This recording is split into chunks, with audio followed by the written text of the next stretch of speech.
Where God shows up, the world shines. This was no less true on the night God showed up on the earth. That night, a supernova, a comet, or some other miraculous burst of unknown beauty shined in the sky. And stargazers from the east saw the light and realized it meant God is showing up.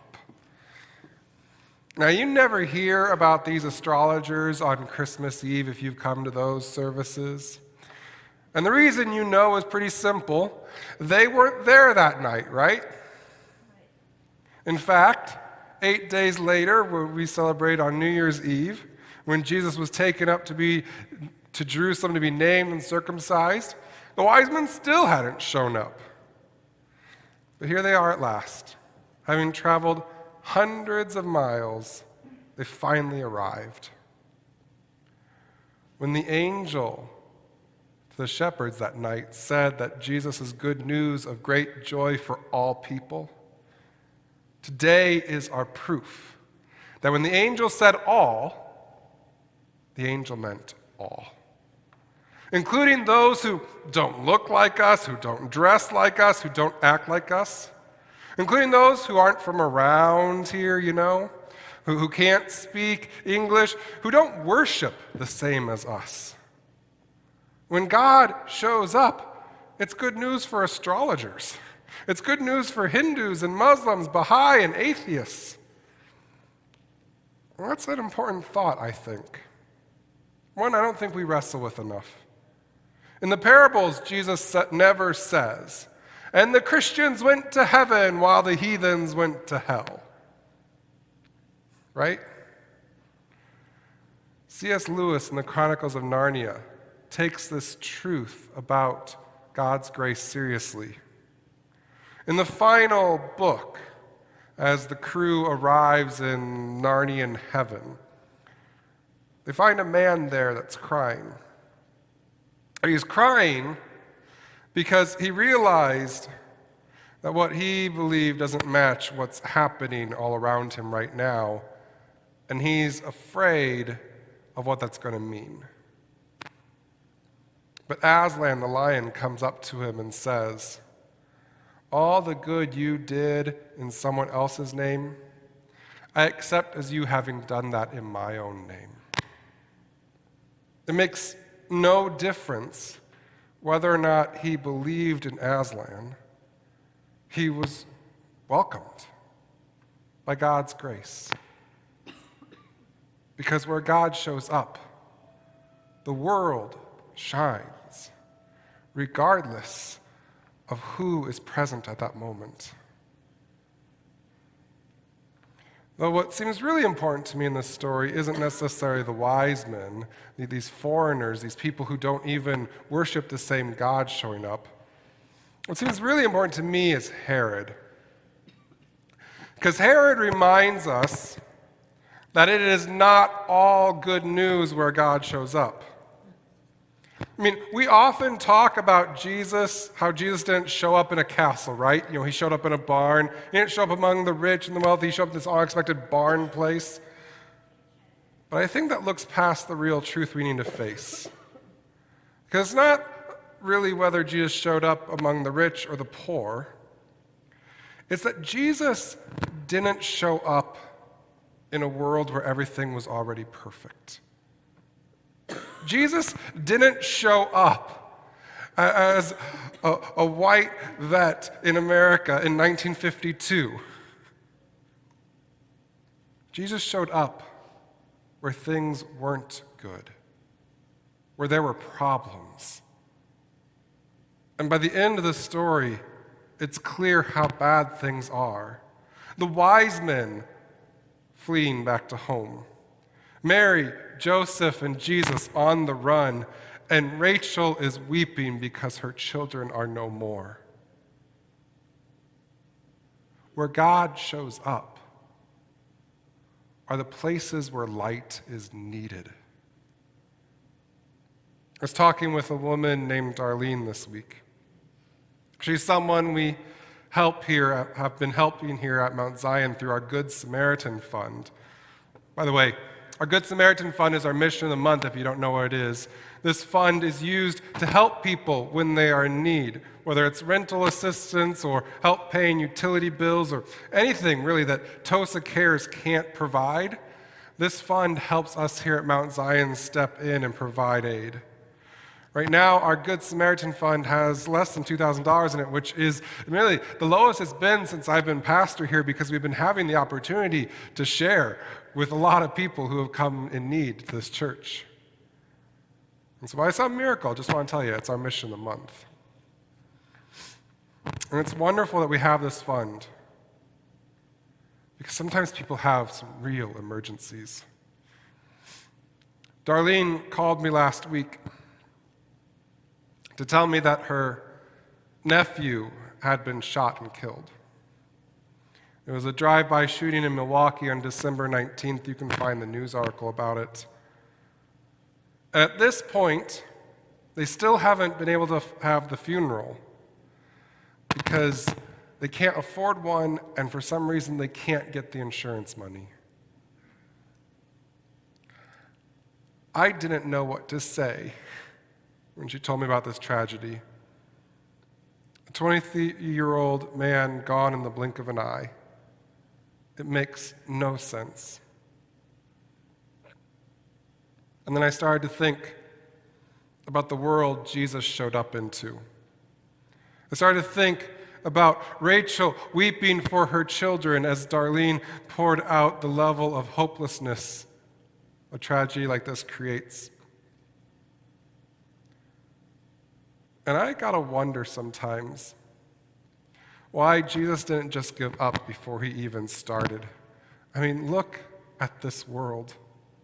If I saw a world like Jesus entered into and like Darlene lives in, I'm not sure I'd want to shine. Which is why the gospel is so powerful to me.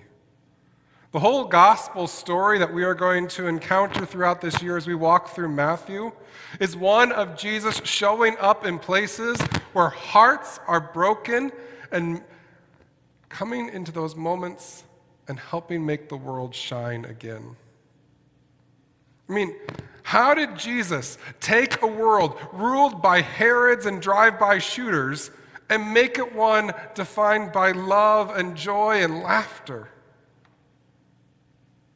When we're in the chaos like Darlene is in now, I find it helpful to remember that Jesus showed up in the midst of such chaos.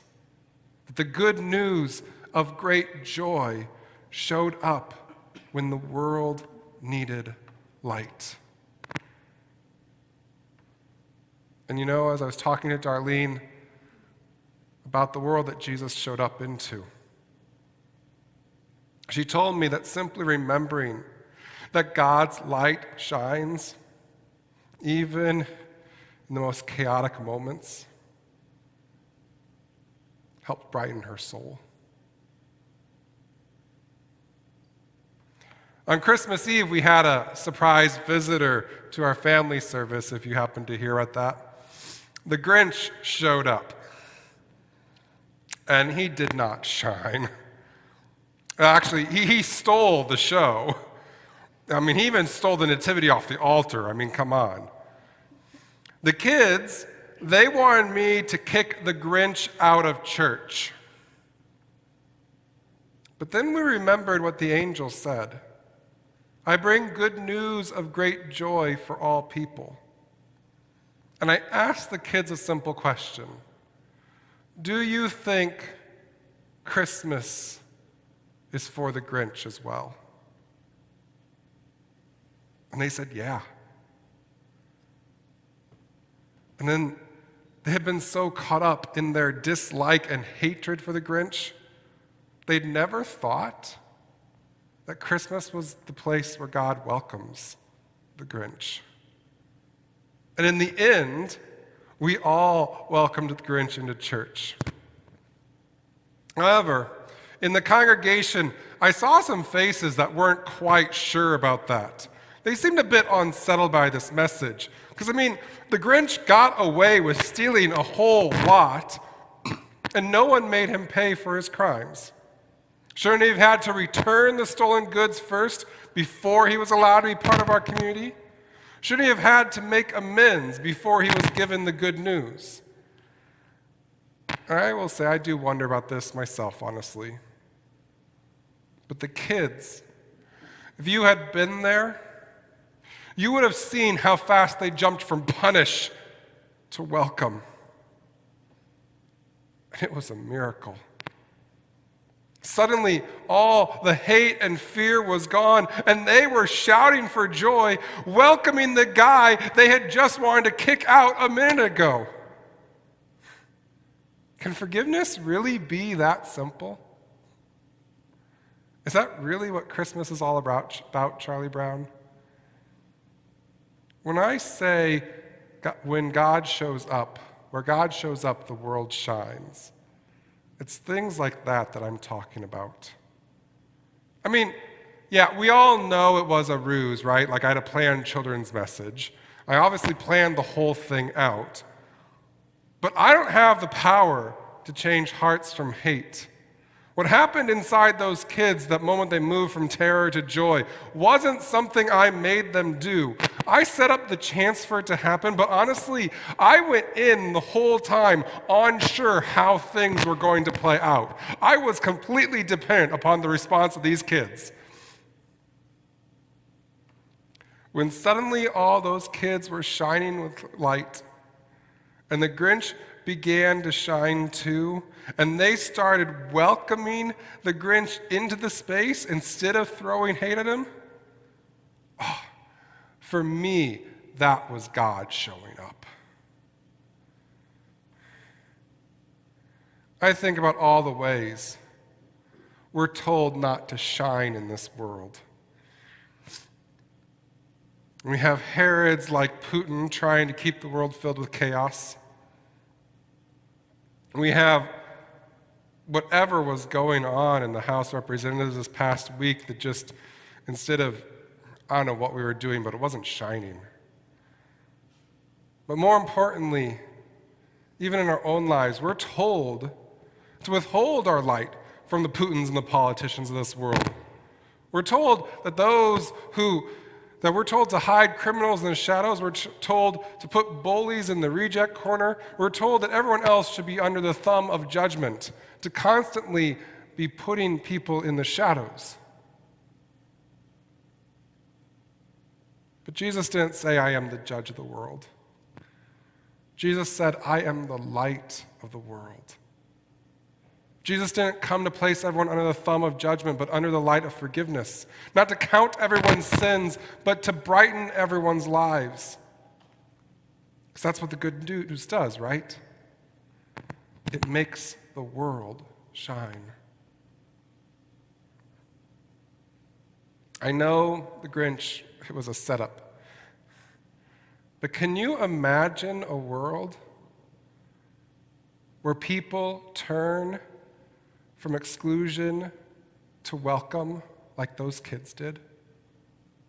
Where suddenly the room goes from chaos and hatred to love and joy? Can you imagine a world where every person you see on the street isn't someone you fear, but someone you love? Can you imagine a world where the House of Representatives isn't some circus that we're watching on the news going what's happening every day, but a beacon of hope for everyone who is struggling? Can you imagine a world where Putin's heart grows 3 sizes? I don't know, maybe he can't. Because I don't know what it's going to take to make all that happen. But I do know that where God shows up, the whole world shines. When Jesus said, I am the light of the world, he continued by saying, and whoever follows me will have the light of life. So maybe the simple question today is, if you want to see the world shine, will you follow Christ? and let your light shine. Amen. Thank you for joining us. Be sure to like if you heard good news and subscribe to stay up to date on the latest message. Peace be with you.